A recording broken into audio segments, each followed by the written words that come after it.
Shalom, selamat pagi saudara yang diberkati oleh Tuhan. Kembali lagi dengan sapaan firman Tuhan pada pagi hari ini.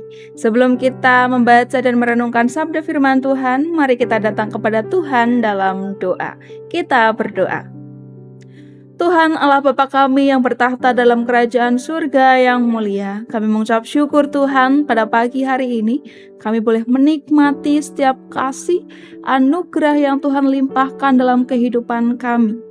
Kami bersyukur karena sampai hari ini Tuhan, kami masih diberi kesempatan untuk menikmati semua karunia itu. Dan sebentar Tuhan, kami akan merenungkan sabda firman-Mu sebagai jangkar dalam hidup kami. Roh Kudus mampukan kami untuk kami mengerti dan kami boleh melakukannya dalam kehidupan kami di sepanjang hari ini. Di dalam nama Tuhan Yesus, kami mengucap syukur dan berdoa. Haleluya. Amin. Firman Tuhan pada pagi hari ini terambil dari Amsal pasal yang keempat ayat 18 sampai 27. Demikian firman Tuhan. Tetapi jalan orang benar itu seperti cahaya fajar yang kian bertambah terang sampai rembang tengah hari. Jalan orang fasik itu seperti kegelapan. Mereka tidak tahu apa yang menyebabkan mereka tersandung. Hai anakku, perhatikanlah perkataanku, arahkanlah telingamu kepada ucapanku. Janganlah semuanya itu menjauh dari matamu, simpanlah itu di lubuk hatimu. Karena itulah yang menjadi kehidupan bagi mereka yang mendapatkannya, dan kesembuhan bagi seluruh tubuh mereka. Jagalah hatimu dengan segala kewaspadaan, karena dari situlah terpancar kehidupan. Buanglah mulut serong daripadamu, dan jauhkanlah bibir yang dolak-dalik daripadamu. Biarlah matamu memandang terus ke depan, dan tatapan matamu tetap ke muka. Tempuhlah jalan yang rata, dan hendaklah tetap segala jalanmu. Janganlah menyimpang ke kanan atau ke kiri, jauhkanlah kakimu dari kejahatan. Amin. Demikian firman Tuhan. Saudara yang diberkati oleh Tuhan, hati adalah pusat dari hidup seseorang. Dalam ayat firman Tuhan yang lain dikatakan bahwa orang yang baik mengeluarkan hal-hal yang baik dari perbendaharaannya yang baik. Dan sebaliknya, orang yang jahat mengeluarkan hal-hal yang jahat pula dari perbendaharaannya yang jahat.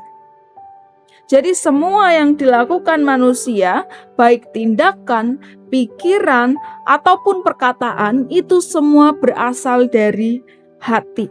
Nah, firman Tuhan dengan jelas mengatakan bahwa hati yang bersih akan menghasilkan sesuatu yang bersih.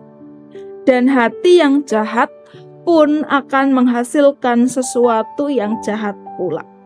Nah, pagi hari ini Amsal memberikan kepada kita pelajaran yang berharga.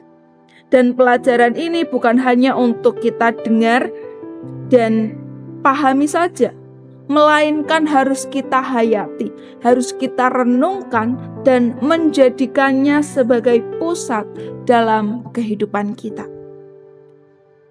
Penulis Amsal memberikan sebuah gambaran kontras mengenai jalan kehidupan orang yang benar dan orang fasik. Jalan orang benar itu digambarkan seperti cahaya fajar yang semakin siang, semakin terang.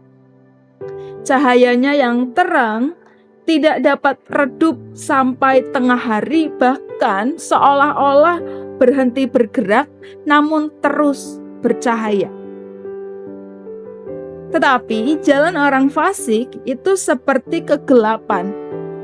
Dalam kegelapan, seseorang tidak dapat melihat apa-apa. Bahkan ketika tersandung pun mereka tidak tahu apa yang menyebabkan mereka tersandung.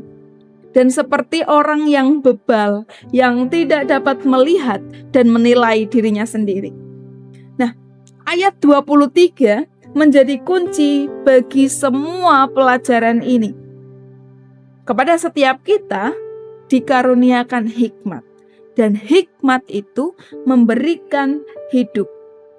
Tetapi saudara, hikmat tidak lahir dari ketaatan kepada peraturan-peraturan yang baik, melainkan dari hati sebagai pusat dari akal dan kehendak manusia, dan sumber dari segala perbuatan. Jadi saudara, taat kepada peraturan-peraturan yang baik adalah hasil dari hati yang baik. Nah, lalu pertanyaannya, untuk kita tetap menjaga hati kita tetap baik, caranya bagaimana? Mengarahkan seluruh indera yang ada dalam diri kita.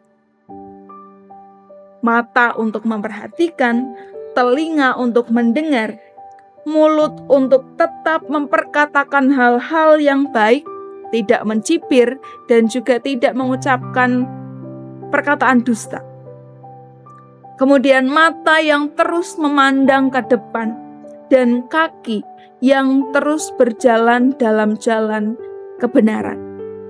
Dan semuanya itu saudara disimpan dalam satu ruang penyimpanan, yaitu hati kita.